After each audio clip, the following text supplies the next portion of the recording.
الشيطان اللعين الرجيم. بسم الله الرحمن الرحيم. الحمد لله رب العالمين، والصلاة والسلام على سيدنا وشفيعنا بالقاسم محمد وآله الطيبين الطاهرين المعصومين، ولعنة الله على أعدائهم أجمعين من يومنا هذا إلى يوم الدين.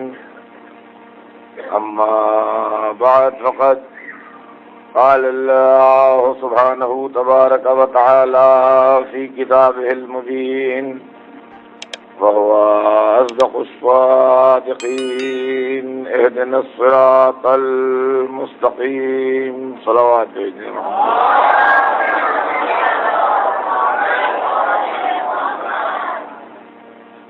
خداوند عالم قرآن مجید میں ارشاد فرما رہا ہے کہ اہدنا الصراط المستقیم، یعنی اللہ ہمیں سیدھے راستے پر باقی رکھ. سلسلہ کلام ذہن علی میں ہوگا. ہمارے آپ کے درمیان جو گفتگو ہے وہ اب یہاں پہ آ گئی ہے کہ قرآن نے بار بار یہ بات کہی ہے کہ رہبری کے لیے، نبوت کے لیے، رسالت کے لیے، امامت کے لیے انتخاب جب بھی کرتا ہے اللہ کرتا ہے. میں نے آپ کی خدمت میں کل قرآن مجید کی متعدد آیتیں پڑھ کے یہ بات واضح کی کہ رسالت، امامت، خلافت، نبوت یہ سب اللہ کے ذمے ہے، اس کا انتخاب اور بنانا. اور خالی اتنا ہی نہیں بلکہ آل اور ذریت، اس کا انتخاب بھی پروردگار عالم کرتا ہے. چنانچہ آل ابراہیم اور آل عمران، ذریت نوح اور ذریت ابراہیم کو خاص طور سے نام لے کے قرآن پاک میں بتایا گیا کہ ہم نے ان لوگوں کو منتخب کیا ہے اور ہم نے ان لوگوں کو چنا ہے. اب مسئلہ غور طلب یہ ہے کہ کیا رسول اللہ کے بعد قانون میں کوئی تبدیلی ہونے والی ہے؟ دستور اسلام کچھ بدلنے والا ہے؟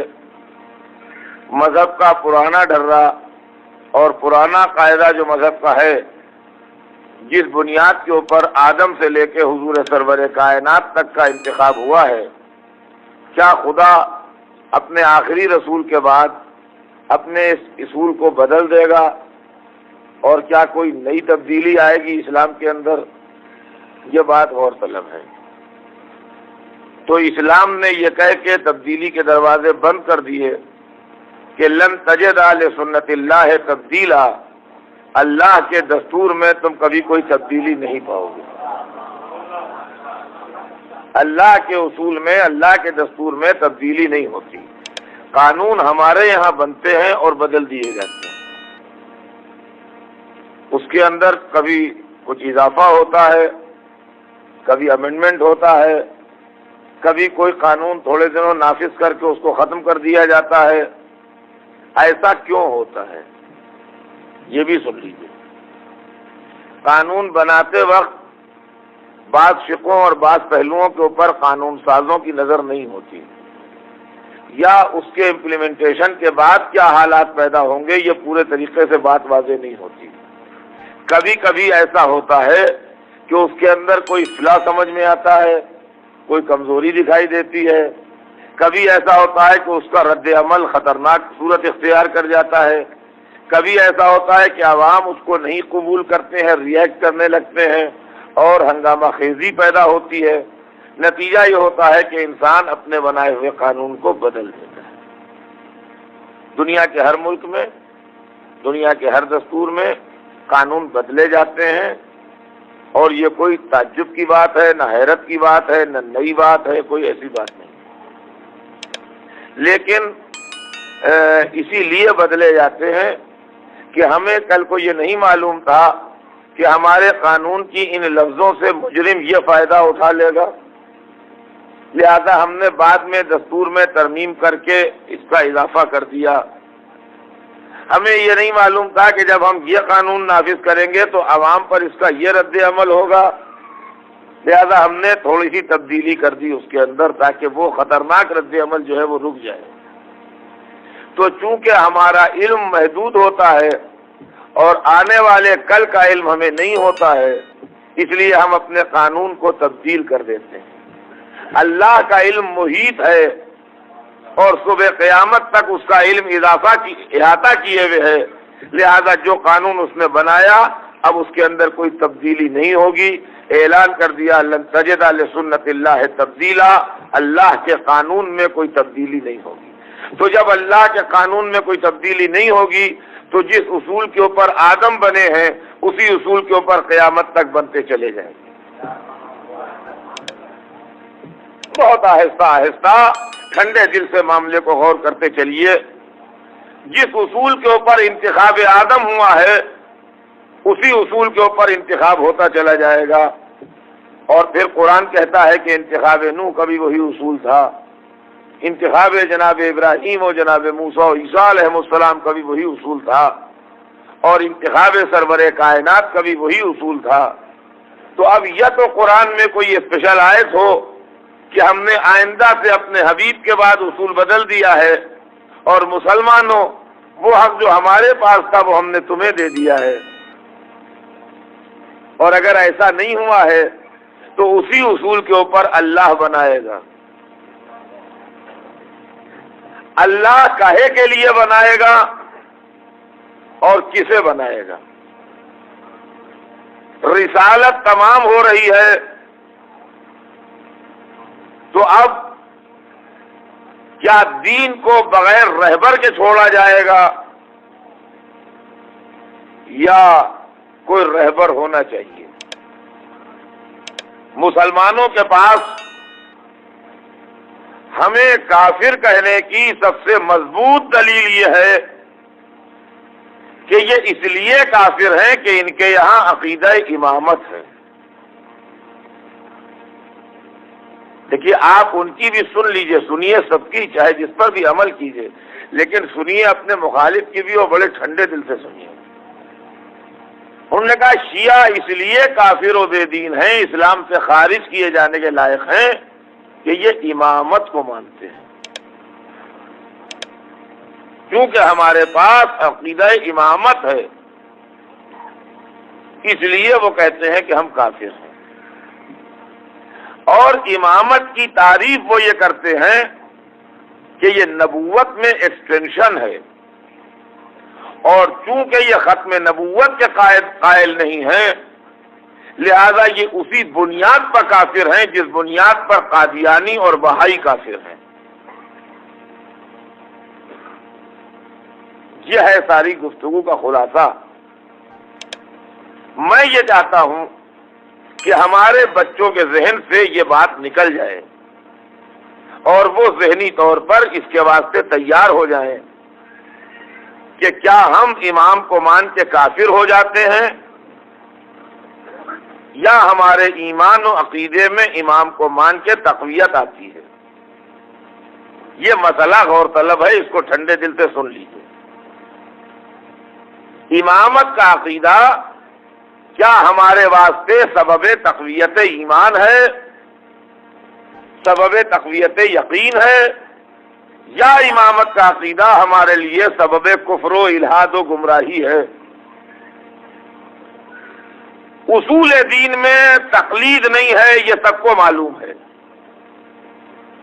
یعنی اصول دین عقل کی بنیاد پر طے ہوں گے، باپ کے کہنے یا پیر کے کہنے یا بزرگ کے کہنے پر نہیں طے ہوں گے۔ یہ غالباً پرسوں کی مجلس میں اس کو بڑی وضاحت سے میں پڑھ چکا ہوں، اس کو ریپیٹ نہیں کرنا ہے۔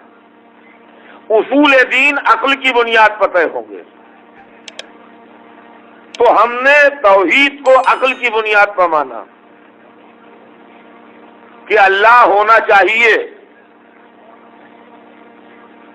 اور ایک ہونا چاہیے۔ ہم نے توحید کو عقل کی بنیاد پر مانا۔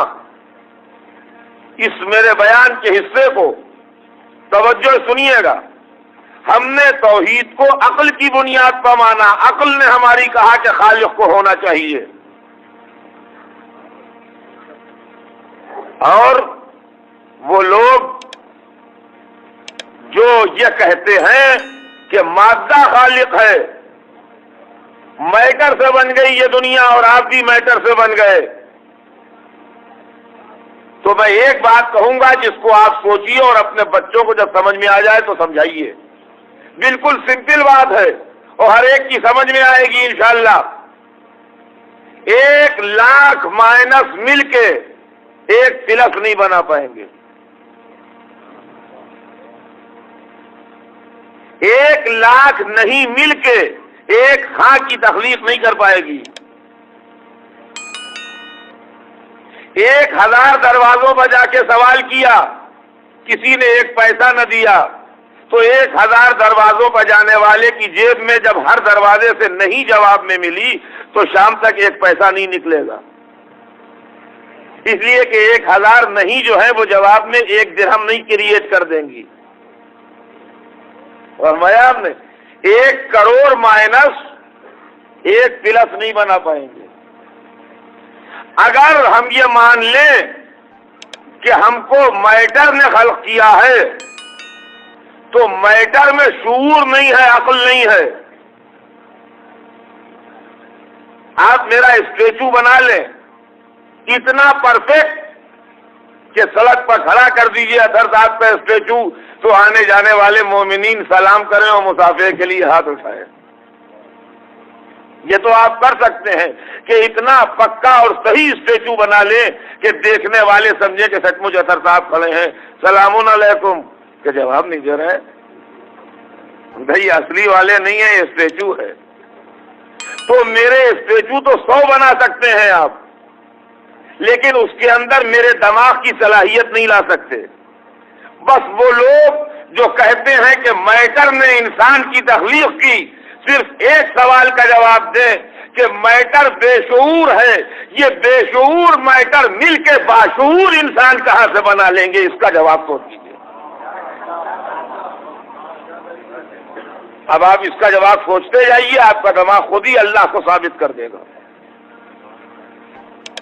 ضرورت کسی باشعور کی ہے جس کے پاس عقل بھی ہو، جو اپنی عقل کی وجہ سے ہمارے اندر جوہر عقل پیدا کر سکے۔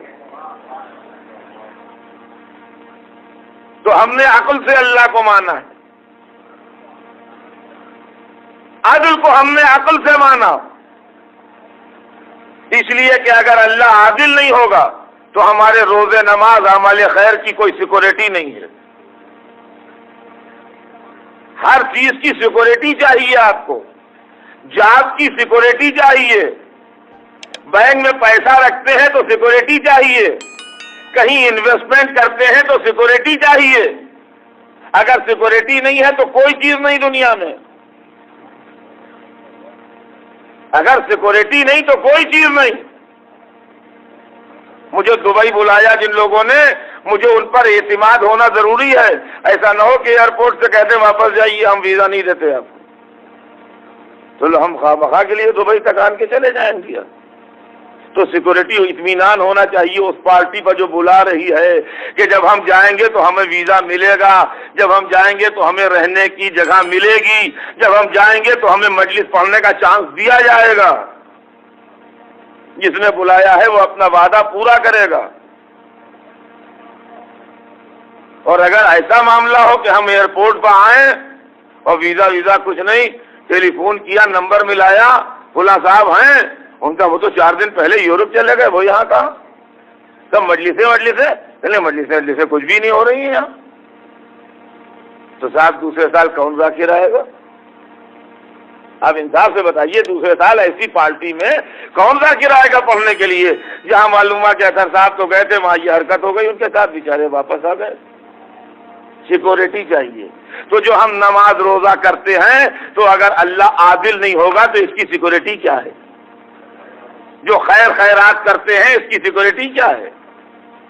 اس لیے کہ یہ تو انصاف کا تقاضا ہے کہ آپ نے نیکی کی ہے تو آپ کو اجر ملے، آپ نے بدی کی ہے تو آپ کو سزا ملے، آپ نے اچھا سلوک کیا ہے تو اچھا بدلہ ملے، برا سلوک کیا ہے تو برا بدلہ ملے۔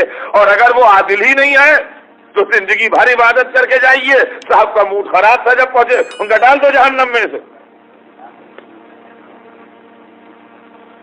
ان کا حضور زندگی بھر نمازیں پڑھی، اس نے روزے رکھے ہیں، بڑا مومن ہے، کہیں گے ہاں معلوم ہے مومن ہے، ہم کہتے ہیں ڈال دو۔ اور چھٹا ہوا بدماش گیا ہسٹری ہیٹر، ہاں اعلیٰ علیین میں لے جائیے، تشکیل جائیے، کہ حضور بڑا بدماش تھا، کہیں ہم کہہ رہے ہیں جی لے جاؤ۔ تو پھر تو میاں کوئی کچھ نہ کرے گا۔ اگر عدالت نہیں ہے تو کسی چیز کا بھروسہ نہیں ہے، کسی چیز کی سیکورٹی نہیں ہے۔ تو عقل کہتی ہے کہ عدالت ہونا چاہیے ورنہ کچھ نہیں ہے، کچھ ہے ہی نہیں۔ رہبری کے لیے کسی کو ہونا چاہیے، عقل کہتی ہے کوئی راستہ بتانے والا ہونا چاہیے۔ آپ نے اسکول کھولا ہے، بچے آئے ہیں تو استاد کو ہونا چاہیے جو بچوں کو پڑھائے، عقل کہتی ہے۔ نبوت، اب جب نبوت ختم ہو رہی ہے اور آخری نبی آ گیا دنیا میں، توجہ سنیے گا، آخری نبی آ گیا دنیا میں اس اعلان کے ساتھ کہ مجھ پر نبوت تمام ہو رہی ہے اور اب کوئی نبی نہ آئے گا، تو ہم نے اللہ کی سرکار میں ایک اپلیکیشن موو کی۔ ہم نے کہا معبود جب تیرا آخری نبی دنیا سے جانے لگے اسی وقت ساتھ میں قیامت بھیج دے، ادھر نبی کی روح نکلے، ادھر دنیا میں قیامت آ جائے، بس آخری نبی آ گیا، مقصد حل ہو گیا۔ اس لیے کہ آخری نبی چلا جائے گا، گمراہ کرنے والا رہے گا۔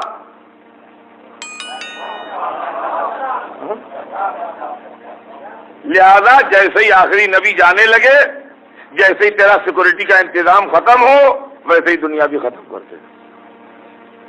معلوم اپلیکیشن ریجیکٹ کا نہیں، صاحب نے نہیں منظور کی، ریجیکٹ کر کے واپس کر دی۔ ہم نے دوسری اپلیکیشن موو کی۔ معبود اگر یہی بات ہے تو سب سے بڑے نبی کو قیامت تک کی زندگی دے دے، تو قادر مطلق ہے، سب سے بڑا نبی قیامت تک زندہ رہے۔ یہ جہاں گڑبڑ ہو، جہاں گمراہی ہو، جہاں شیطان کوئی حرکت کرے، وہاں نبی سامنے آ جائے ہدایت کرنے کے لیے۔ ان کا درخواست نامنظور، یہ بھی منظور نہیں ہوئی، ریجیکٹ ہو گئی۔ ہم نے تیسری اپلیکیشن موو کی، فوراً پالنے والے شیطان کو موت دے دے،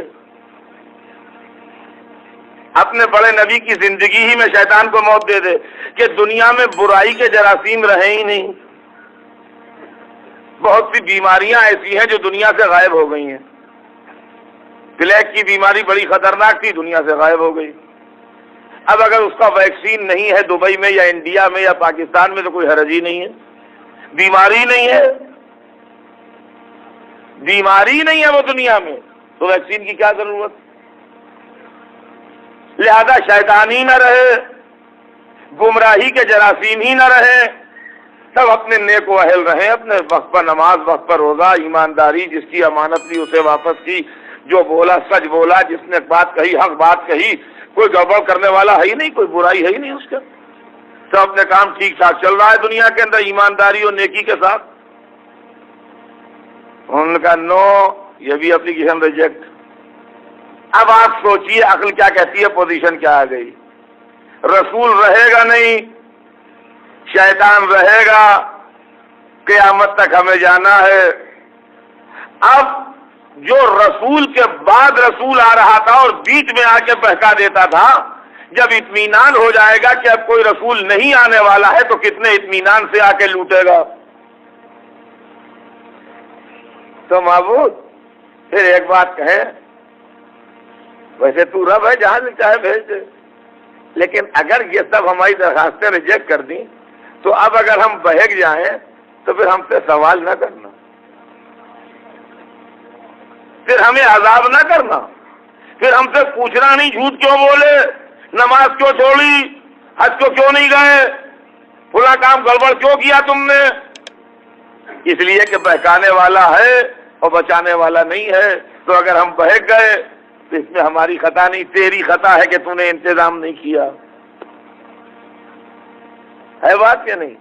تو عقل کہتی ہے کہ یا تو ہم پر عذاب ثواب ہٹا لیا جائے رسول کے بعد سے، اور اگر عذاب ثواب ہے تو پھر انتظام ہونا چاہیے۔ اب دماغ لاتا ہے کسی ایک انتظام کی طرف جو ہدایت کرے۔ توجہ سنیے گا عزیزان گرامی، کسی انتظام کی طرف ہم آئیں جو ہدایت کرے۔ چونکہ دین کے آنے کا سلسلہ ختم ہو رہا تھا، لہذا سلسلے کا نام بدلا گیا۔ اگر سلسلہ دین جاری ہوتا آنا تو نام نہ بدلتا، چونکہ سلسلہ دین آنے کا سلسلہ بند ہو رہا تھا، لہذا رسالت کا نام بدل کے امامت رکھا گیا۔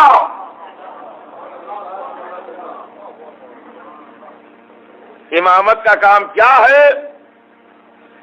کہ ہم کو ضلالت سے بچائے اور گمراہی سے بچائے اور راستہ بھٹکنے سے بچائے، یعنی دین کے راستے پر مستقل پہرے کا نام ہے امامت۔ غور کیا آپ نے؟ مستقل پہرے کا نام ہے امامت۔ اب چونکہ اسلام کی پوری ٹرمنالوجی عربی میں ہے اور ہماری مادری زبان عربی نہیں ہے، لہذا بہتیرے لفظوں کے سمجھنے میں ہمیں دھوکہ ہوتا ہے۔ لڑکے پوچھتے ہیں کہ ہمارے 12 امام ہیں، خلیفہ بھی ہیں کہ نہیں؟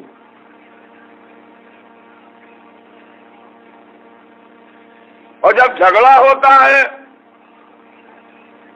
آپس میں مسلمانوں میں تو جانتے ہیں آپ کیوں کر ہوتا ہے؟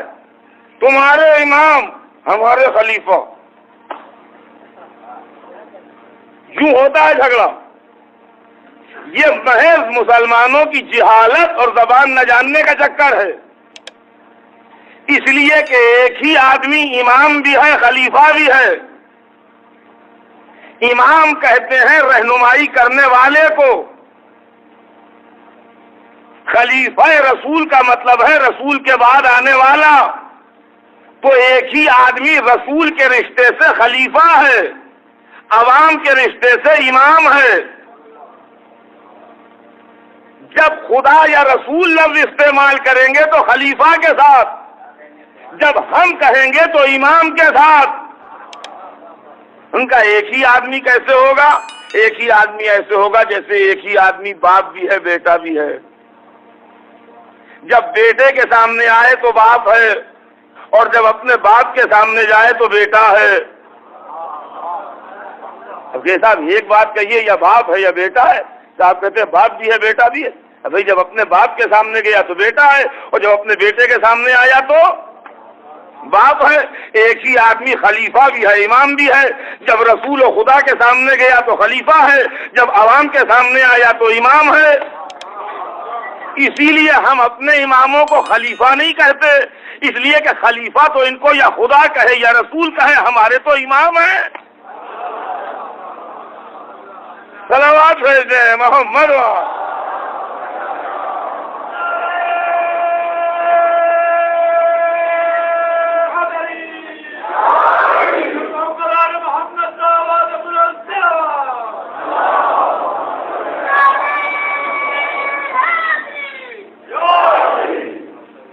تو عقل کہتی ہے کہ رہبری کا کوئی انتظام ہونا چاہیے، اس انتظام کا نام ہے امامت۔ توجہ سنیے گا، اس انتظام کا نام ہے امامت۔ اب ہر ایک کے پاس قانون کو نافذ کرنے والے اداروں کے پاس ایک اتھارٹی ہوتی ہے جس کی بنیاد پر وہ قانون نافذ کرتے ہیں۔ یہ بات میری سمجھیے، میں شاید اپنے مطلب کو سمجھا لے جاؤں۔ قاتل کی سزا ہے پھانسی مثلا، ہمارے سامنے ایک آدمی نے ایک آدمی کو مار ڈالا، ہم اس کو پکڑ کے لے گئے اور ہم نے پھانسی دے دی، یہ پھانسی قانونی ہے کہ غیر قانونی؟ یہ پھانسی قانونی ہوئی اس کی کہ غیر قانونی ہوئی؟ بھائی قاتل کی سزا پھانسی ہے، ہمارے سامنے اس نے قتل کیا، 4 گواہ موجود ہیں، لہذا ہم نے اس کو پکڑا اور پکڑ کے لے جا کے ایک درخت پر لٹکا کے پھانسی دے دی، یہ پھانسی انلیگل ہے۔ یہ صحیح ہے کہ وہ قاتل ہے، لیکن آپ کو کون سی اتھارٹی ہے پھانسی دینے کی؟ آپ گواہی کے خانے میں تو آ سکتے ہیں لیکن ججمنٹ نہیں لکھ سکتے۔ ججمنٹ لکھے گا جج، ہوگا وہی عمل اس کے ساتھ، لیکن آپ کے قلم سے نہیں۔ قانونی جب بنے گا جب جج کے قلم سے ہو، اور اگر آپ نے پھانسی دے دی تو الٹے آپ کا کیس چل جائے گا، سمجھ لیجئے۔ اس لیے کہ عدالت پوچھے گی آپ تھے کون، کس اتھارٹی سے آپ نے اس کو پھانسی دی؟ کہا جی وہ قاتل تھا۔ کہا تو قاتل کو سزا دینے کے لیے ادارے ہیں، ہمارا رپورٹ کرتے، گواہی دیتے، اس کا جرم ثابت ہوتا، جج بیٹھ کے تحقیقات کرتا، مقدمہ چلتا، اس کے بعد پھانسی ہوتی، اس کو بالکل ہوتی۔ آپ کون سے پھانسی دینے والے؟ تو معلوم ہوا کہ پھانسی تو ہوتی ہے قاتل کو، مگر ہم آپ پھانسی نہیں دے سکتے ہیں۔ جج کو حق پہنچتا ہے، اس جج کو جس کو پھانسی دینے کا حق ہو، جیسے سیشن جج وغیرہ، کہ وہ پھانسی کی سزا لکھے۔ تو امام کس طاقت سے احکام نافذ کرے گا؟ کیا اتھارٹی ہے اس کو کہ یہ کرو یہ نہ کرو، ادھر جاؤ ادھر نہ جاؤ، یہ سنو یہ نہ سنو، یہ بولو یہ نہ بولو؟ کس اتھارٹی سے نافذ کرے گا احکام؟ اس اتھارٹی کا نام ولایت ہے۔ اور ہمارے نے اس اتھارٹی کا نام، جس اتھارٹی سے اس کو حق پہنچتا ہے ہمارے نفسوں پر تصرف کرنے کا، اس اتھارٹی کا نام ولایت ہے۔ اور جس کے پاس وہ اتھارٹی ہو وہ ولی ہے، اور جو ولی ہو وہ ہماری زبان میں مولا ہے۔ محمد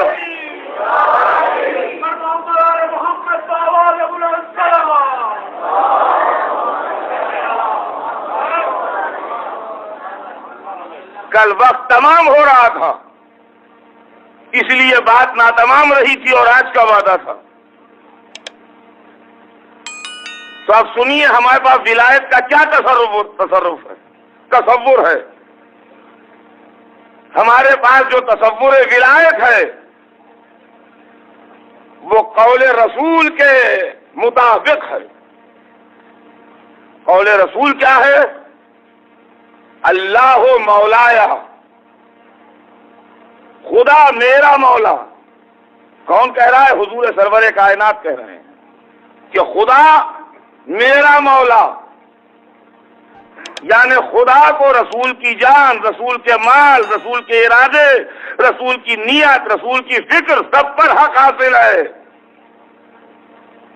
لڑو نہ لڑو، بولو نہ بولو، خاموش رہو، تلوار نکالو، اس کو یہ بنا دو، اس کو وہ بنا دو، جو اللہ کہے اس کو رسول کو کرنا ہے۔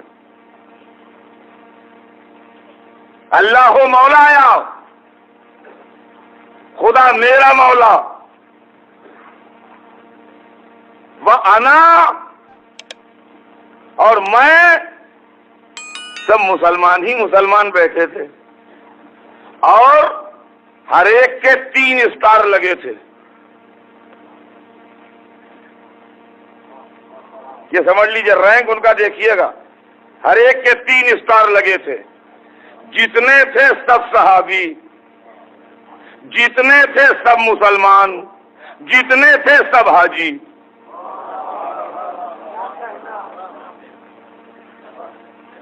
جتنے تھے ہر ایک کے 3 اسٹار لگے ہوئے تھے، فضیلت کے 3 تمغے۔ جتنے حاضر تھے اس وقت جب حضور یہ جملے ارشاد فرما رہے تھے، ان سب بزرگان دین کو فضیلت کے 3 تمغے تو لگے ہی لگے تھے۔ اب اس سے آگے کسی کو کچھ ہو وہ الگ ہے، لیکن منیمم یہ کوالیفیکیشن تو ہر ایک کی تھی۔ سب مسلمان تھے، سب صحابی تھے، سب حاجی تھے، حجی کر کے پلٹ رہے تھے، اور بالکل تازہ حاجی۔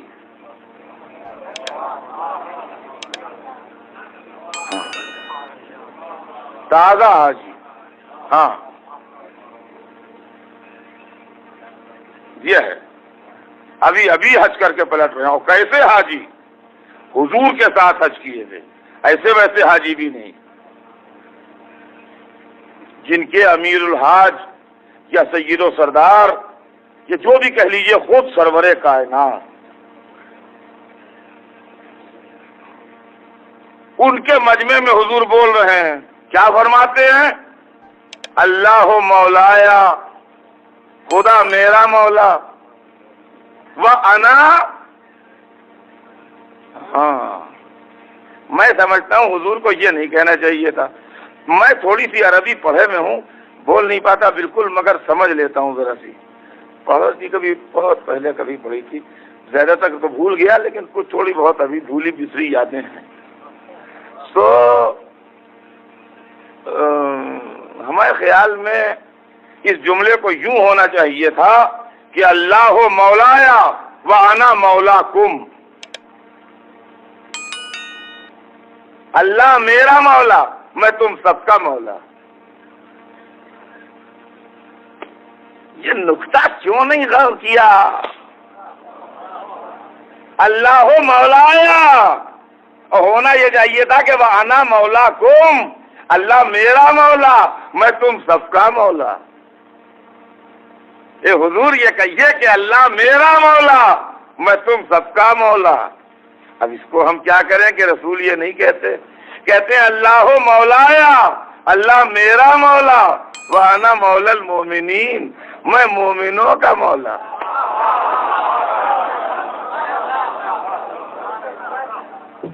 اللہ میرا مولا، میں مومنوں کا مولا، ہر ایکس وائی زیڈ کا مولا نہیں۔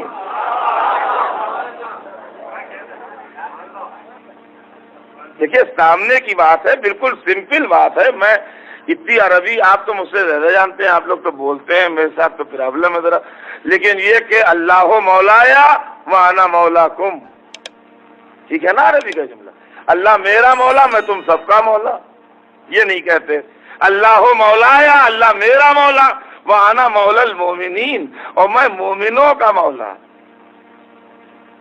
ہاں اب سمجھیے، اب سمجھیے یہ کیا چکر کیا ہو رہا ہے حضور کا؟ اس کے آگے آئے گا امیر المومنین، صلوات بر محمد۔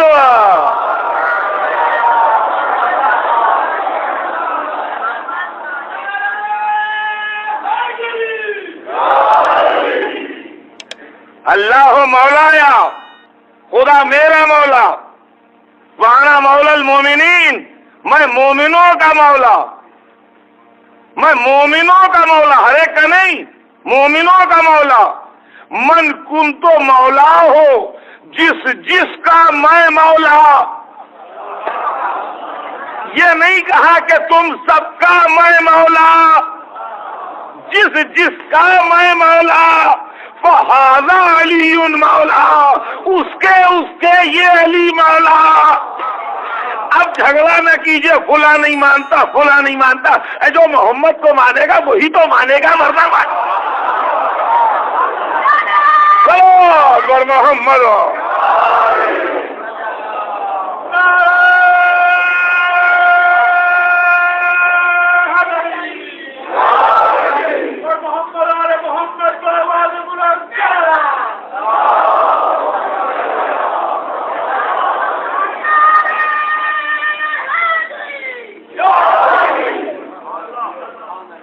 جس کا میں مولا، اس کے علی مولا۔ چلو ایک مسئلہ تو حل ہی ہو گیا۔ لوگ کہتے ہیں کہ یہاں پر مولا کے معنی اولا بھی تصرف کے نہیں ہیں، دوست کے ہیں، اور آپ لوگ معنی غلط لیتے ہیں۔ رسول نے کہا جس کا میں دوست اس کے علی دوست۔ اور اس کے اندر ایک معاملہ میاں اور بڑا دلچسپ ہے، وہ یہ ہے کہ انہوں نے کہا وہ یمن والے اصل میں خفا تھے علی سے،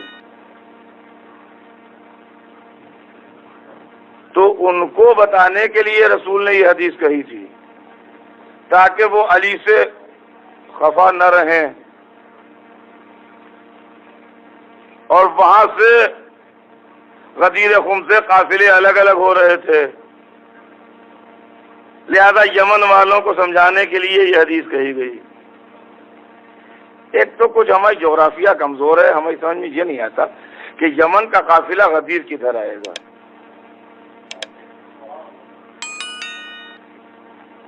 دبئی سے ایک پارٹی جا رہی ہے شارجہ، عجمان، فجیرہ، ایک پارٹی جا رہی ہے ابوظہبی،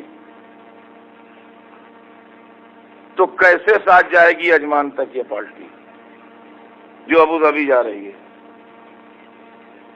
جب دبئی سے چلیں گی پارٹیاں تو ابوظہبی والی پارٹی جو ہے وہ ادھر جائے گی، اب جن کو شارجہ جانا ہے، عجمان جانا ہے، فجیرہ جانا ہے، یہ ادھر جائیں گے۔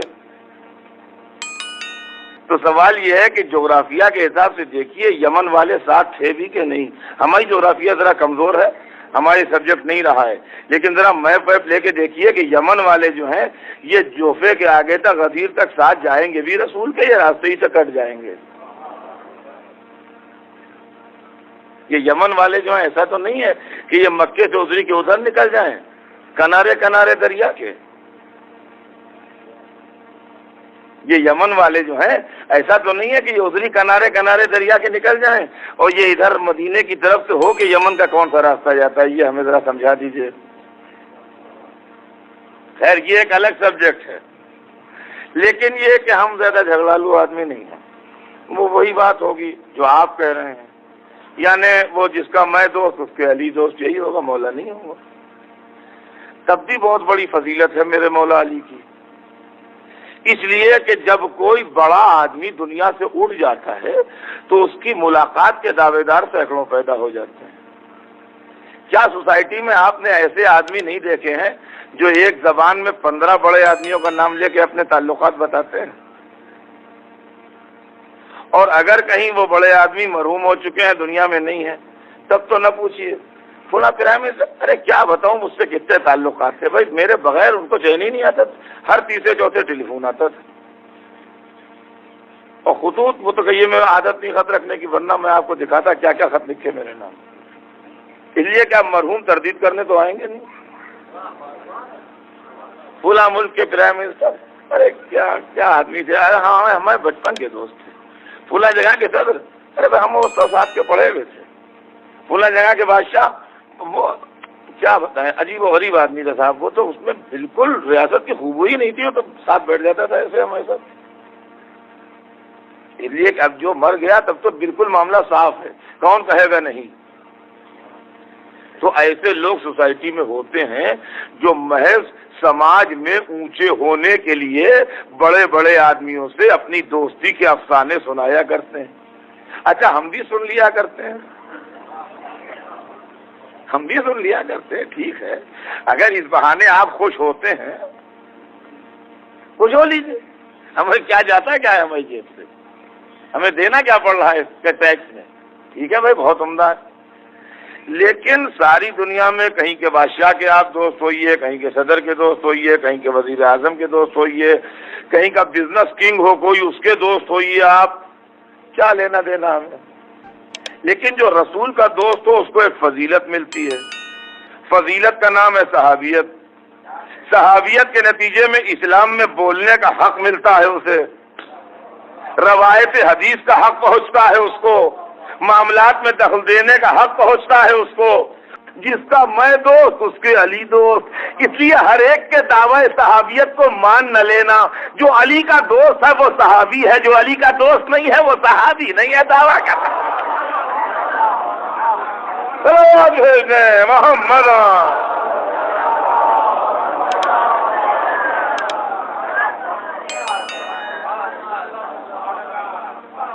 اللہ ہو مولایا، بولا میرا مولا، وانا مولا المومنین، میں مومنوں کا مولا، من کنت مولا ہو فہذا علی مولا، جس کا میں مولا اس کے علی مولا۔ اب کئی دنوں سے مختلف اوقات میں مجھ سے یہ سوال بھی کیا کچھ لوگوں نے کہ یہ کلمے میں علی ولی اللہ کب سے ہے؟ اس کو میں مختلف اندازوں سے یہاں حسینیہ میں پڑھ بھی چکا ہوں، مگر آج پھر دوہرا دوں کہ یہ سوال بڑا عجیب ہے کہ آپ نے علی ولی اللہ کب سے بڑھایا؟ ہمارا سوال یہ آپ نے کب سے گھٹایا؟ ہمارا سوال یہ ہے کہ جناب نے کب سے گھٹایا؟ اب علی ولی اللہ کب سے ہے؟ اس میں ہمارے پاس سب سے سینئر آدمی جو ہے وہ حضرت آدم ہیں، ان سے زیادہ سینئر ہمارے پاس کوئی ہے نہیں۔ وہ یہ کہتے ہیں کہ جب میں خلق ہوا تو میں نے دیکھا عرش پر یہ 3 کلمے لکھے ہیں، لا الہ الا اللہ محمد رسول اللہ علی ولی اللہ۔ اے آدم آپ کیا پڑھے لے رہے ہیں؟ ارے یہ کون سا کلمہ ہے؟ اچھا بڑے بڑے مسلمانوں نے اپنی کتابوں میں لکھا ہے کہ در جنت پر لکھا ہے لا الہ الا اللہ محمد رسول اللہ علی ولی اللہ۔ کہا ان کا ارے صاحب یہ سب یوں ہی حدیثیں، اس کو ہم نہیں مانتے۔ آپ نے کب سے سنا؟ ہم آپ کو بتائیں ہم نے کب سے پڑھا؟ ہم نے کب سے پڑھا وہ سن لیجئے۔ ہم نے تو جس دن سے لا الہ الا اللہ پڑھا اسی دن سے محمد رسول اللہ پڑھا، اسی دن سے علی ولی اللہ پڑھا۔ آپ نے پڑھا نہیں پڑھا آپ جانیے۔ اور کہ جس دن سے اسلام آیا۔ اسلام کا پہلا دن یاد ہے آپ کو؟ نہ یاد ہو تو یاد دلاؤں۔ رسول نے کھانا پکوا کے اپنے خاندان والوں کو بلایا تھا اور خاندان والے کھانا نوش کرنے آئے تھے۔ یہ دیکھیے اسلام میں کھانے پینے کا معاملہ روز اول سے ہے۔ ہاں کھانے پینے کا چکر جو ہے روز پہلے ہی دن، پہلی میٹنگ جو ہوئی تو دعوت تھی اس میں۔ اب جو لوگ کہتے ہیں نظر نیاز کیا ہے، ہمیں یہ جبھی سے چلی آ رہی ہے، نہ رسول پہلے دن کھانا کھلاتے نہ آج تک یہ رسم پڑتی۔ تو اسلام میں بالکل فرام ویری بگننگ غلط، بالکل ابتدا کے پہلے دن سے کھانے پینے کا چکر چل رہا ہے۔ دعوت عشیرہ نام ہی ہے، دعوت عشیرہ یعنی واقعے کا نام ہی دعوت ذو العشیرہ ہے، یعنی اسٹارٹ ہی ہوتا ہے دعوت سے۔ مطلب دعوت کھا کے عداوت، دعوت کھا کے عداوت، یہ کون سی بات ہے؟ تو بھائی اب دعوت ہوئی مگر وہ دعوت عام نہ تھی، دعوت خاص تھی۔ یہ سمجھ لیجیے دعوت تو ہوئی مگر دعوتیں 2 طرح کی ہوتی ہیں۔ ایک تو دعوت خاص ہوتی ہے، ان کا بھائی 5 آدمی 6 آدمی ہم نے بلائے، ہم کیسے جائیں، ہم سے وعدہ نہیں۔ اور ایک یہ کہ اعلان ہو گیا کہ حضرات دعوت ہے آئیے گا، عام دعوت ہے تو جس کا دل چاہے چلا جائے۔ تو وہاں دعوت جو تھی وہ خاص تھی، خالی بنی عبد المطلب بلائے گئے تھے، جو عبد المطلب کے بیٹے پوتے تھے وہ بلائے گئے تھے، اور کوئی نہیں بلایا گیا تھا۔ تو ایک بات ہماری سمجھ میں نہ آئی، جب اسلام کی دعوت ہو رہی ہے تو خاص کیوں ہے؟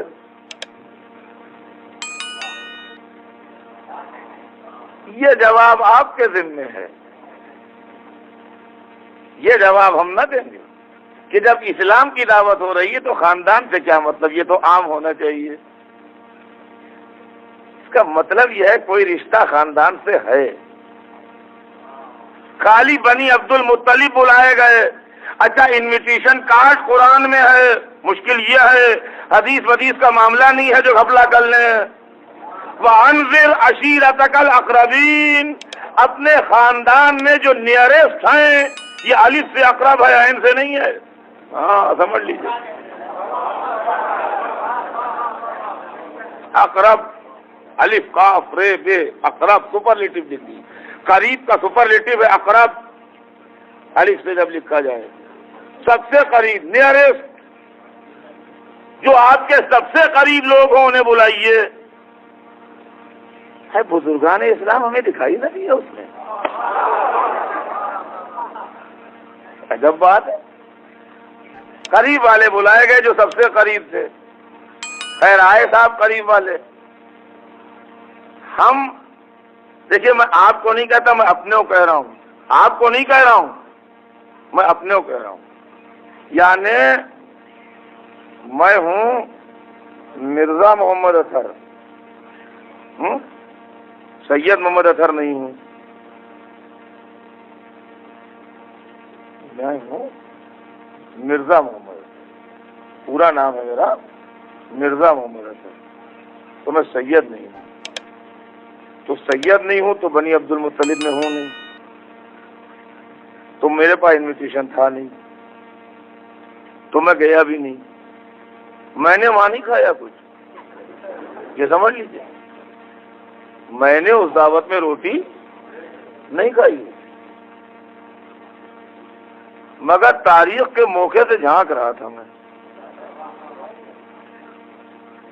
وہاں پہلے تو سب نے کھانا کھایا، اور کھانا کھا کے حضور کھڑے ہوئے اور انہوں نے کچھ باتیں کی، اور باتیں کر کے انہوں نے دعوت توحید دی، ایسے دل نشین انداز میں کہا کہ میرے منہ سے بے ساختہ نکلا، اس لیے کہ میں تو کافر تھا، یہ سمجھ لیجیے۔ مرزا محمد اطہر جو تھے وہ کافر تھے، مسلمان نہیں تھے، ہم جو تھے وہ کافر تھے اس وقت۔ انہوں نے دعوت اسلام اتنے پیارے انداز میں دی اور اللہ کی توحید کو بیان کیا کہ ہمارے منہ سے بے تحاشا نکلا لا الہ الا اللہ۔ اگر وہ اتنا ہی کہہ کے چپ ہو جاتے تو ہمارا کلمہ بھی اتنا ہی ہوتا۔ انہوں نے اس کے آگے کہا کہ اور مجھے اس نے اپنا رسول بنا کے بھیجا ہے۔ 40 برس کا بے داغ کیریکٹر ہمارے سامنے تھا، بے تحاشا منہ سے نکل گیا محمد رسول اللہ۔ اگر وہ اتنا کہہ کے بیٹھ جاتے تو ہم بھی اتنا ہی کلمہ پڑھتے۔ انہوں نے کہا کون ہے جو اس کام میں میری مدد کرے، وہی میرے بعد میرا خلیفہ ہو۔ علی کھڑے ہو گئے، میں، انہوں نے گلے سے لگا کے نصرت منظور کر لی، ہمارے منہ سے نکلا علی ولی اللہ۔ جس میٹنگ میں ہمیں اللہ ملا اسی میں رسول ملے، اسی میں علی ملے۔ ادھر تبلیغ ہوتی رہی، ادھر ہم یہ سمجھتے رہے کہ اللہ ایک ہے، محمد رسول ہیں، علی ولی ہیں۔ اب یہ کنفرم ہوا کہ نہیں؟ بھائی ایک چیز لکھ تو لی آپ نے، جب تک سرکاری مہر نہ لگ جائے پیپر کی قانونی ویلو نہیں ہوتی۔ اب ہم کہتے رہے، وہ تبلیغ کرتے رہے۔ یہ تبلیغ کا پہلا دن تھا، آخری دن آیا، وہ ممبر پر جا کے خطبہ پڑھنے لگے۔ انہوں نے کہا اللہ مولایا، ہم نے کہا لا الہ الا اللہ۔ انہوں نے کہا انا مولا المومنین، ہم نے کہا محمد رسول اللہ۔ انہوں نے کہا من کنت مولا ہو فہذا علی مولا، ہم نے کہا علی ولی اللہ۔ ان کا خطبہ ختم ہوا، ہمارا کلمہ ختم ہوا، جبرائیل نے آ کے مہر لگائی الیوم اکملت لکم دینکم۔ صلوات پر محمد۔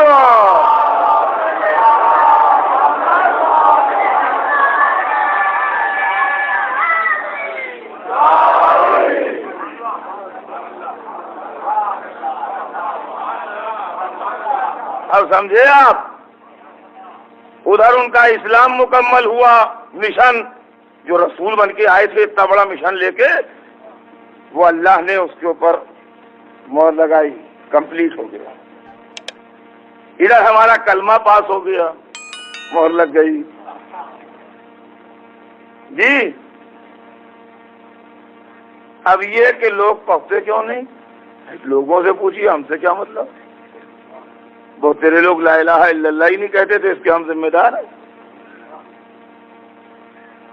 بہت تیرے لوگ لا الہ الا اللہ نہیں کہتے, اس کے ہم ذمہ دار ہیں. ہم کیوں پڑھتے ہیں یہ سن لیجئے, ہم کیوں پڑھتے ہیں یہ سن لیجئے. علی ولی اللہ, علی اللہ کے ولی ہیں. اب یہی اعلان اذان میں بھی ہوتا ہے, یہی اعلان اذان میں بھی ہوتا ہے. اب اس کے اندر بعض آدمیوں کو یہ دھوکہ ہو گیا ہے, بڑے علماء کو, کہ جزو اذان نہیں ہے. بعض لکھتے ہیں ہے. دیکھیے یہ عالموں کی بحث ہے, اس میں پڑھیے گا نہیں آپ, یہ آپ کے بس کی ہے نہیں. لیکن ایک بات نہ کہیے گا, یہ کبھی نہ کہیے گا کہ اس پر اتفاق ہے کہ جزو اذان نہیں ہے. اتفاق نہیں ہے اس پر. یہ ایک بات میں آپ سے بتا دیتا ہوں, یہ ہمارے آپ کے جیسے کلیبر کے لوگوں کے معاملہ ہے نہیں پڑھنے کا. اس میں یہ پانی اتنا کہہ رہا ہے کہ جو صاحب ہمارے جیسے قد کے اتریں گے ڈوب جائیں گے. ہاں ہمارے اتنے قد کے جتنے ہیں وہ اس دریا میں اتریں گے تو ڈوب جائیں گے. لہذا میں آپ سے ہاتھ جوڑ کہتا ہوں کہ اس بحث میں پڑھیے گا نہیں آپ. لیکن ہاں یہ نہ کہیے گا کبھی کہ اس پر اتفاق ہے کہ جزو اذان نہیں ہے. اس پر اتفاق نہیں ہے. آپ کے امامیہ علماء میں دونوں مسلک کے علماء ہیں, یہ بھی کہتے ہیں کہ ہے اور یہ بھی کہتے ہیں نہیں ہے. چنانچہ اس کی بھی دلیلیں کتابوں میں ہیں کہ جب رسول نے اعلان میدان غدیر میں اعلان کیا, سنیے اب یہ ولایت سنیے, جب میدان غدیر میں اعلان کیا تو اس وقت سورج ڈھلا نہیں تھا. سورج اس وقت ڈھلا نہیں تھا. رسول منبر سے اترے, اپنا گلابی امامہ جس کا نام صحاب تھا, امامے کا نام تھا صحاب, مولا علی کے سر پر باندھا اپنے ہاتھ سے. جی تو کہتے ہیں علی کو خلیفہ اپنا ولی عہد بنایا تھا. ولی عہد ہوتے ہیں بادشاہوں کے, نہ رسول بادشاہ تھے نہ ان کا کوئی ولی عہد تھا. رسول مولا تھے, انہوں نے مولا بنایا. غور فرمایا ہم نے, ولی عہد ہوتے ہیں بادشاہوں کے. حضور بادشاہ خود ہی نہیں تھے, نہ انہوں نے بادشاہت کا دعویٰ کیا, نہ ہم کہتے ہیں کہ بادشاہ تھے. ان کے سامنے تو ساری دنیا کی بادشاہت آئی تھی. یہ آپ کو معلوم ہے کہ جب سرکار دو عالم کے سر پر اللہ نے تاج رسالت عظمیٰ رکھ دیا تو اس کے بعد فرمایا کہ حبیب ہم تمہیں ایک تحفہ اور دینا چاہتے ہیں اس کے ساتھ. رسول اعظم تو تم ہو گئے, لیکن اس کے اوپر ایک اور انعام ہم تمہیں اور دینا چاہتے ہیں. ہم دو چیزیں کشتی میں رکھ کے بھیجتے ہیں, ان میں سے جو تمہیں پسند ہو لے لو. ایک لے لو, ایک واپس کر دو. مرسل اعظم تو ہو گئے تم, وہ تو مسئلہ طے ہو گیا, وہ تو ہو. لیکن اس کے ساتھ ساتھ, اس تاج کے ساتھ ایک تمغہ اور ہم چاہتے ہیں تمہارے لگے. ہم دو تمغے بھیجتے ہیں, ایک اٹھا لینا, ایک واپس کر دینا. اب جو جبرائیل آئے تو ایک طرف تو یہ تھا کہ چاہے ساری دنیا کی شہنشاہیت لے لو, مرسل اعظم کے ساتھ تم پوری روح عرض کے شہنشاہ مطلق بھی ہو جاؤ, یا ہمارے عبد ہو جاؤ, یا ہماری عبدیت لے لو, یا کائنات کی شہنشاہیت لے لو. قربان جائیے اس رسول پر جس نے عبدیت کا تمغہ اٹھا لیا, شہنشاہیت واپس کر دی.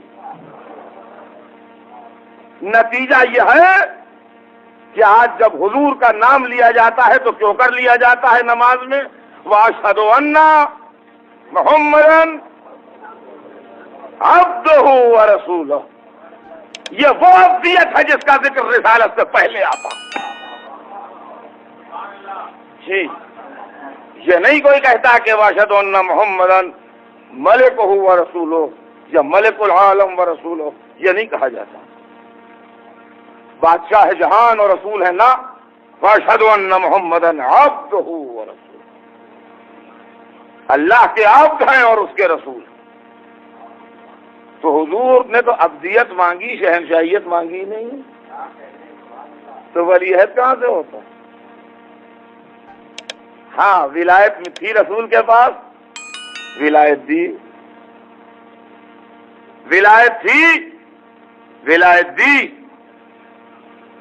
اور تاج ولایت علی کے سر پر جگمگایا۔ تو جب اعلان ولایت کر چکے تو ابھی ظہر کی نماز کا وقت نہیں آیا تھا، یعنی سورج نہیں ڈھلا تھا۔ گلابی امامہ باندھا جس کا نام صحاب تھا، خیمہ لگوایا، اس انداز کا خیمہ جس میں ایک طرف سے انٹری ہو ایک طرف سے ایگزٹ ہو، یعنی کیوں لگا کے لوگ آئیں، ورنہ جنرلی خیموں میں ایک دروازہ ہوتا ہے، اس میں آدمی رہتا ہے، ایسا خیمہ نہیں، ایسا خیمہ جس میں ایک دروازے سے آدمی انٹر ہو اور دوسرے دروازے سے نکل جائے، ایسا خیمہ لگوا کے اس میں علی کو بٹھایا۔ صحابہ سے کہا علی کو مبارکباد دو۔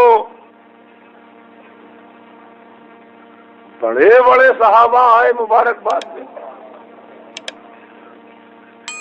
اور کہہ کے گئے کہ اصبحت مولایا و مولا کل مؤمن و مومنہ، آپ میرے بھی مولا ہوئے اور ہر مومن و مومنہ کے مولا ہو گئے۔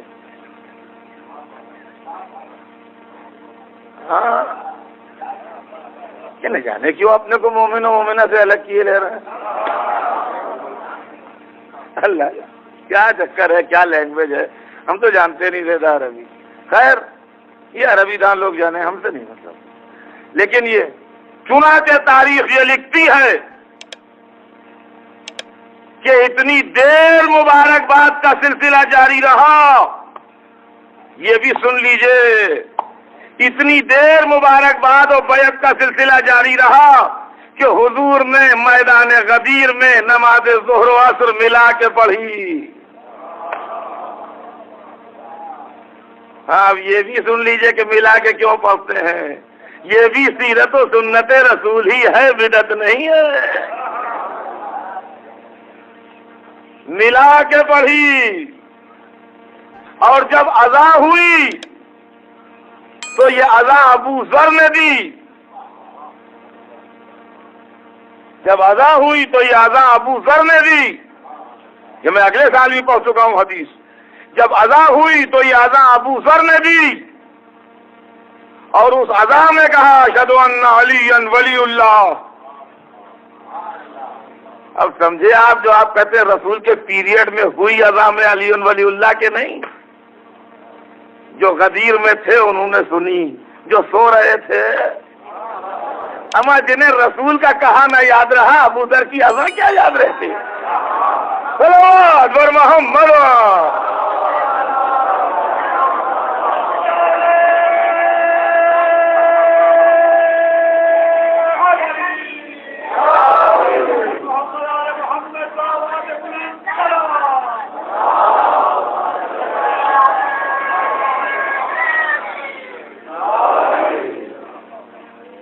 لوگوں نے اعتراض کیا، بعضوں نے، کیا سنا دیکھیے ابو ذر کیا کہہ رہے ہیں، ابو ذر کیا کہہ رہے ہیں؟ کیا تم نے میری حدیث نہیں سنی کہ آسمان نے سایہ نہیں ڈالا اور زمین نے بوجھ نہیں اٹھایا؟ ابو ذر سے سچے تھا، اور کیا جو میں نے ابھی کہا وہ تم بھول گئے؟ یعنی علی ولی اللہ کہنے والے کو رسول نے نہیں ٹوکا، اعتراض کرنے والوں کو ڈانٹا۔ اب سمجھ لیجئے آپ، یہاں سے چلی ولایت، جو علی آج بھی شہنشاہ ولایت کہلاتے ہیں۔ اور نہ صرف یہ کہ ہم، بلکہ ایک طبقہ اور بھی ہے مسلمانوں میں جو تاجدار ولایت علی کو جانتا ہے۔ وہ لوگ جو اپنے کو اہل طریقت کہتے ہیں اور صوفیاء کرام سے وابستہ ہیں، وہ اپنا سلسلہ براہ راست مولا علی سے ملاتے ہیں۔ اس لیے کہ وہ کہتے ہیں کہ رسول کے بعد تاج ولایت براہ راست علی کے سر پر آیا، لہذا ہمارا تعلق تو دربار علی سے ہے۔ خیر مجھے اس مسئلے کو اس وقت چھیڑنا بھی نہیں، مجھے تو صرف یہ کہنا ہے کہ ہمارے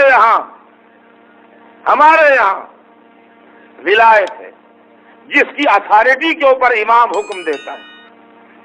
ہمارے 12 امام جو ہیں 12 صاحب ولایت ہیں، اور ہمارے 12 امام جو ہیں 12 کے پاس ولایت ہے، اور یہ ولایت مطلقہ ہے، یعنی جیسے رسول ولی ہے ویسے ہی امام ولی ہے۔ اس کا مطلب یہ نہیں ہے کہ ہم امام کو رسول مانتے ہیں، نہ، رسول کا نائب مانتے ہیں، رسالت کو ختم مانتے ہیں سرکار رسالت پر، ختم رسالت کے ہم قائل ہیں، لیکن سلسلہ ہدایت کے بند ہونے کے قائل نہیں ہیں۔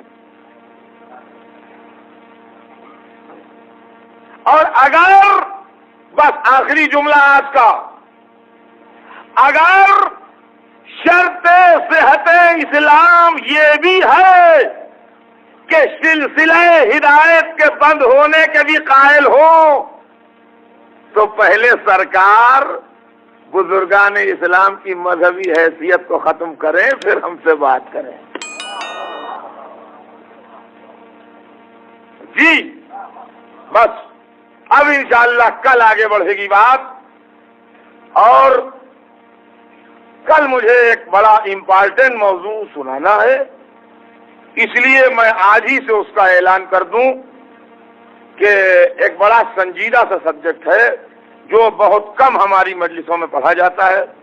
میں چاہتا ہوں کہ میں اپنے نوجوانوں کے کانوں میں یہ بات ڈال دوں، تھوڑی سی کچھ بیک گراؤنڈ اس کا ABCD پڑی رہے۔ اب مجھے خود ہی اس کی ABCD آتی ہے، اس کے آگے نہیں آتی، لیکن جتنی مجھے آتی ہے اتنی میں سنا دوں۔ اور وہ یہ الزام ہے کہ شیعہ لوگ قرآن کو نہیں مانتے، ان کا قرآن 40 پاروں کا ہے، یہ اس قرآن کو بلیو نہیں کرتے ہیں، یہ اس کے اندر کمی زیادتی مانتے ہیں، یہ تحریف قرآن کے قائل ہیں، تو چونکہ یہ قرآن پر ایمان نہیں رکھتے اس لیے کافر ہیں۔ یہ مسئلہ تحریف لوگوں کے دماغوں میں ٹھوسا جاتا ہے کہ شیعوں کا ایمان قرآن پر نہیں ہے، شیعوں کا ایمان قرآن پر نہیں ہے، شیعوں کا ایمان قرآن پر نہیں ہے۔ تو زندگی رہی میری تو کل انشاءاللہ مسئلہ تحریف قرآن پر آپ کے سامنے گفتگو ہوگی، تاکہ یہ اعتراض دفع ہو جائے کہ شیعوں کا ایمان قرآن پر ہے یا نہیں ہے، یا ہمارا قرآن 40 پاروں کا ہے کہ 50 پاروں کا ہے کہ 150 پاروں کا ہے، یا کیا ہے کیا نہیں ہے۔ یہ سب معاملہ جو ہے یہ انشاءاللہ کل آپ کے سامنے زیر بحث آئے گا، اور یہ میں آج ہی سے کہہ دوں کہ یہ ایک سنجیدہ سبجیکٹ ہے، لیکن کوشش کروں گا کہ بہت ایزی انداز میں اس طرح پڑھوں کہ بچوں کی سمجھ میں آ جائے۔ لیکن یہ الزام کہ شیعہ تحریف قرآن کے قائل ہیں، یہ میں کل ہی کہہ چکا کہ یہ الٹا چور کوتوال کو ڈانٹے والا معاملہ ہے۔ جو لوگ خود تحریف کے قائل ہیں وہ ہم پر الزام رکھتے ہیں۔ آج تو بس صرف اتنا کہ یہی شان ولایت تھی جو علی میں تھی، اور یہی شان ولایت تھی جو حسن میں تھی، اور یہی شان ولایت تھی جو حسین میں تھی۔ اور خدا کی قسم، جس کو اللہ تاجدار ولایت بناتا ہے اس کے اختیارات بھی وسیع کر دیتا ہے۔ چنانچہ دنیا نے یہ دیکھ لیا کہ حسین ولی تھے تو بعد شہادت بھی تلاوت قرآن کر رہے تھے، کہتے ہوئے سر سے قرآن کی تلاوت ہو رہی تھی، نیزے پر سر اقدس ہے اور سورہ کہف کی آیتوں کی تلاوت ہو رہی ہے۔ کوفے کے بازار سے سر حسین گزر رہا ہے اور نیزے کے اوپر تلاوت کلام پاک ہو رہی ہے۔ میرے دوستوں، بس مجلس تمام ہو رہی ہے۔ کوفے میں حسین کا قافلہ اس شان سے آیا ہے کہ بی بی زینب کے بازوؤں میں رسی ہے، ننھی سکینہ کا گلا رسی میں بندھا ہے، بیمار امام سر سے پیر تک لوہے میں جکڑا ہوا ہے، اور کٹے ہوئے سروں کا قافلہ نیزے پر ہے۔ اور جس کا سر نیزے پر ہے وہ تلاوت قرآن مجید کر رہا ہے۔ سورہ کہف کی تلاوت زبان اقدس پر ہے، اور تاریخ بتاتی ہے کہ اسی عالم میں ایک ملونہ نے پتھر اٹھایا اور سر اقدس سے گستاخی کی اور اپنا سر چوب محمل پر دے مارا، اپنا سر چوب محمل پر دے مارا، سر اقدس شگافتہ ہوا، خون جاری۔ یہ واقعہ تاریخ اسلام کا بہت بڑا واقعہ ہے جو ہو گیا۔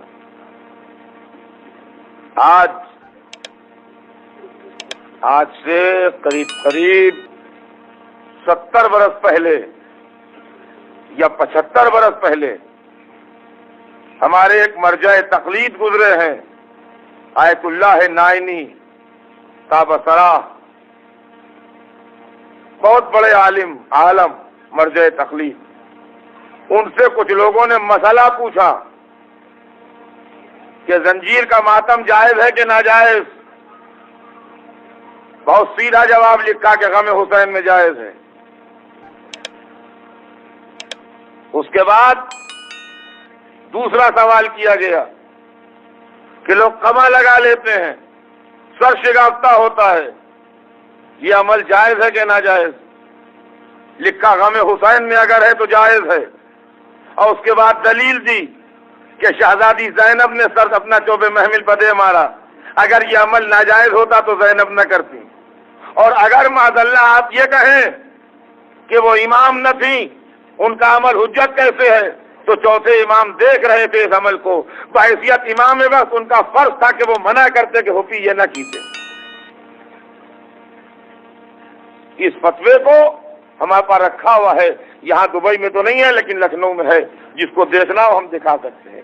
اس لیے کہ اب تھوڑے دنوں سے سب ان چیزوں کے اوپر ذرا بڑے اعتراضات ہونے لگے ہیں کہ یہ ماتم کیسا ہو، یہ چھری کیسی اور چاقو کیسا۔ اپنے معاملے میں بات پر چھری چاقو نکال لیں گے، لیکن حسین کے معاملے میں ذرا سا لوگوں کو پریشانی ہونے لگی ہے۔ تو ہم آپ کو ذرا پرانے علماء کے فتوے بھی سنا دیں، اس لیے کہ اب کچھ لوگوں نے زیادہ فقہ پڑھ لی ہے نا تو پریشان ہوتے ہیں، کچھ پیٹ میں پھولنے لگی ہے زیادہ فقہ۔ تو ہم آپ کو بتا دیں کہ پہلے بھی فقیہ گزرے ہیں جنہوں نے فتوے دیے ہیں اور دلیل کے ساتھ دیے ہیں، جناب نے فتوے دیے ہیں اور دلیل کے ساتھ دیے ہیں۔ آیت اللہ مرزا نائنی بہت بڑے عالم وقت گزرے ہیں، آغا حکیم وغیرہ جو تھے یہ سب ان کے شاگرد تھے، اور میام نے ان کے شاگردوں میں سے یہ حضرات تھے، اور وہ ان سب بزرگ علماء کے جن میں سے اب صرف ایک آیت اللہ خوئی بچے ہیں اور کوئی زندہ نہیں ہے، اللہ ان کو سلامت رکھے، باقی سب لوگ شہید دنیا سے جا چکے ہیں بزرگ علماء، وہ ان بزرگ علماء کے بھی استاد تھے۔ آیت اللہ مرزا حسین نائنی بہت بڑے مرجع تقلید تھے، اور ان سے غالباً سن 1914 یا 1915 میں مسئلہ پوچھا گیا ہے اور اس کا انہوں نے جواب دیا ہے۔ بس اسی زمانے میں وہی میں نے جو کہا آج سے 75-76 برس پہلے، تو وہ میں نے بالکل صحیح کہا، یہ مسئلہ ہے۔ تو حسین ولی تھے، کٹے سر سے تلاوت قرآن کر رہے ہیں، اور سر چلا جب شام کی طرف تو راستے میں ہدایت کے موتی بکھراتا ہوا چلا، اس راہب کے دیر سے گزرا اس کو مسلمان کر دیا، اس راہب کے دیر سے گزرا اس کو مسلمان کر دیا، ادھر سے گزرا اسلام ادھر سے گزرا اسلام، یہاں تک کہ جب دربار یزید میں یہ سر آیا تو خدا کی قسم سوچئے بہن کے دل پر کیا گزری ہوگی، جب بھائی کا کٹا سر سامنے رکھا ہے اور بہن دربار میں اسیر کھڑی ہے، اور یزید نے سر کو دیکھا اور کہا لعبت ہاشم بالملک والا خبر جا والا وحی نزل، ہاشمیوں نے تو ملک کے ساتھ ایک کھیل کھیلا تھا، نہ کوئی خبر آئی تھی نہ کوئی وحی نازل ہوئی تھی، بس جیسے ہی یزید نے یہ کہا ویسے ہی ایک مرتبہ سوکھے لب ہلے، فرمایا سیعلم الذین ظلموا ای منقلب ینقلبون، ان قریب ظالم کو معلوم ہو جائے گا کہ کس کروٹ پلٹایا جاتا ہے۔ میں کہوں گا اے حسین ہماری جانیں آپ پر قربان ہو جائیں، یہ شان ولایت ہے کہ بعد شہادت بھی تبلیغ ہو رہی ہے، مگر بھائی بہن نے جب دربار میں بھائی کی آواز سنی ہوگی تو دل پر کیا گزر گئی ہوگی، بیٹی نے جب باپ کے سر کو بولتے دیکھا ہوگا تو کلیجے کا کیا عالم ہوا ہوگا، بیٹے کے دل پر کیا گزری ہوگی۔ آل محمد رسیوں میں جکڑے ہوئے بے غیرتوں کا مجمع، شامیاں بستند بازو زینب و کلثوم۔